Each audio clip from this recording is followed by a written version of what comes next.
Aujourd'hui, pronostic sur le tennis. Je vous en reparle après le bilan qui est vraiment toujours très très bon. On casse cette petite série de défaites au niveau des pronostics, mais ce qui n'était rien du tout de toute manière.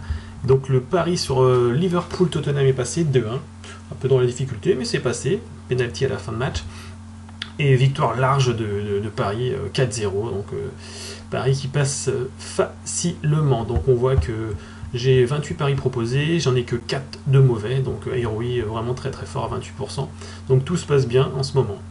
Donc on va faire un point sur le match du jour. Le match du jour, ce sera Manarino contre le fantôme Ruud Kasper, donc le Norvégien. Donc si on fait un point, on voit que les deux joueurs ne se sont pas affrontés. Et au niveau des joueurs, on va rentrer à l'intérieur pour voir quelles sont les caractéristiques de chacun. Donc on voit que c'est un Norvégien, c'est un jeune de 20 ans, voilà, qui est en train de découvrir le circuit doucement mais sûrement. Ce n'est pas du tout un spécialiste d'indoor, c'est un spécialiste de terre battue. Donc voilà, on voit ses dernières performances en indoor. Bon, il essaye de faire pas mal de tournois, mais on voit que c'est difficile. Il perd contre Coric qui n'est pas spécialement en forme, il s'est bien battu quand même. On voit qu'il est sorti sur blessure. On voit que les dernières performances, donc contre le Gascon, un jeune français, il a eu du mal à gagner. Il a fait un petit exploit contre Ymer, mais bon, il n'est pas spécialement très en forme. Donc voilà, la tendance est plutôt compliquée pour Ruud. Concernant le français, bon, bah, ça le français, plutôt bonne tendance. Plutôt bonne tendance. Au niveau du tournoi, on voit que il avait passé un tour l'année dernière, il avait perdu contre Nishikori, mais bon, c'était normal, il était archi non favori. C'est un joueur vraiment d'indoor, on voit que c'est vraiment une spécialité de sa part, et on voit qu'il joue aussi sur dur parce que bon, c'est un serveur, il fait des bons retours, donc c'est vraiment sa spécialité.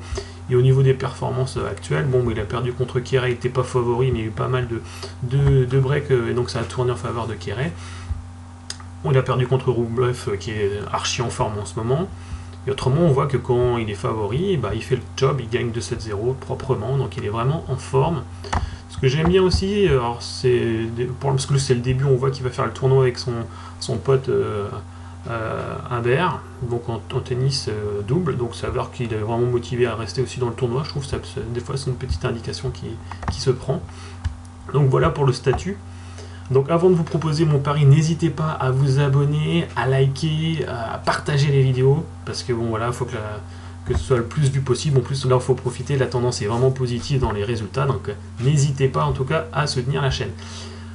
Concernant le pronostic, alors on voit que les pronostiqueurs vont être de même mon avis. On voit que 19 sur 23 ont proposé le vecteur de Manarino, je suis plutôt d'accord, je vais partir dans cette optique là, donc la chute de cote était assez importante, il était à 1,66 et passé à 1,50, et il est proposé à 1,46 sur Winamax par exemple, donc si vous le trouvez mieux, tant mieux. Donc voilà, je partirais sur Manarino gagne le match, et vous pouvez même, pour certains, s'ils peuvent, gagne 2-7-0, c'est possible aussi. Donc voilà pour mon pronostic, n'hésitez pas encore à pouce, et à très vite sur la chaîne 100% Multisport. Ciao!